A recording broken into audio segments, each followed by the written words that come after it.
Good morning. It's Sunday, and what we're going to be doing this morning is we're going to be talking about how to become a growth-oriented person.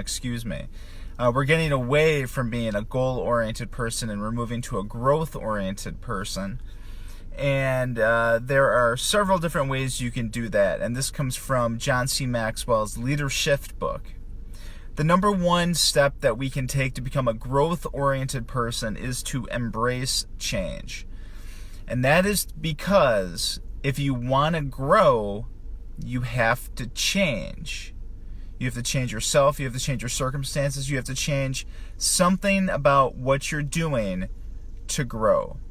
Now, I think there's a saying that says, if you do the definition of insanity is doing the same thing over and over again and expecting a different result.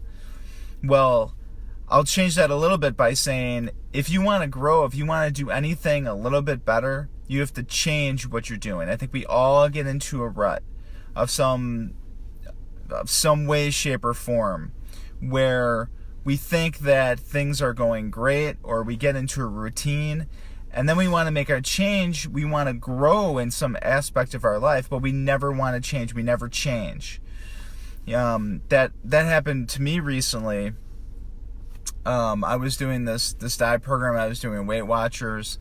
I was, it was going very, very well in the beginning. The first, 2-3 months, I lost like 30 pounds. And I was extremely happy with the results. And then I kind of got into a rut where I wasn't always paying attention to what I was eating. I was eating things that I knew that I shouldn't, but it didn't really affect my weight as much.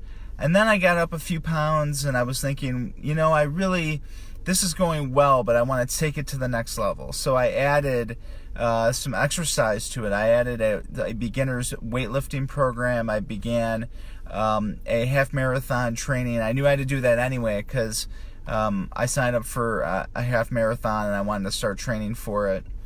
And so adding those two pieces together have really changed the way that I approach my fitness, my diet, because it's interesting when you put a lot of work into it. So for example, I usually work out in the mornings or usually right after work, and it takes a little bit of a toll on your body.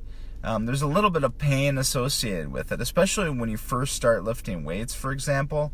I felt like my body, like my arms and my legs just killed. They just didn't feel well at all. And I was just thinking to myself, wow, I feel less strong now after I started working out than before I started working out. And that was just because my muscles were just getting used to being used in that way. I mean, I lifted weights when I was, a teenager, but I really haven't done it a lot since. And so now after about a month of it, they still feel sore sometimes, but not to the extent that when I first started. So I really had to make that change in order to grow from doing the weight loss thing, and then now going to a weightlifting and running challenge where I've made a lot of great improvements, and I'm hoping just to stick with it. And I'm sure I'm going to have to do something else. I'm sure that I'll get into some sort of rut that I'll need to change. And so what is the thing I want you to think about today as your daily action item? What is the thing today that you want to grow on, but that you may be stuck in a rut? You may be stuck into a process of doing things that you didn't want to change before, and that you want to improve on and you want to change upon. Is it something with your fitness? Is it something with your business, with your practice? Is it something with a relationship, something that you want to do better? Something better that you want to do with your kids? Think of one thing that you want to change today. And I'll leave you with this quote from John Maxwell. He says, the way that we want to approach every day is because stretching is the ongoing lifestyle of a person of growth. That means continually changing when we don't feel like it, because we know it's going to lead us to the life we really want. So I'd love to hear your comments, see your comments. Comment down below this video.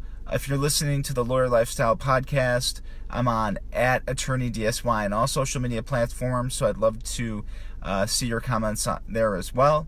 And remember to fight for the lifestyle that you want and become the rainmaker that you need to be.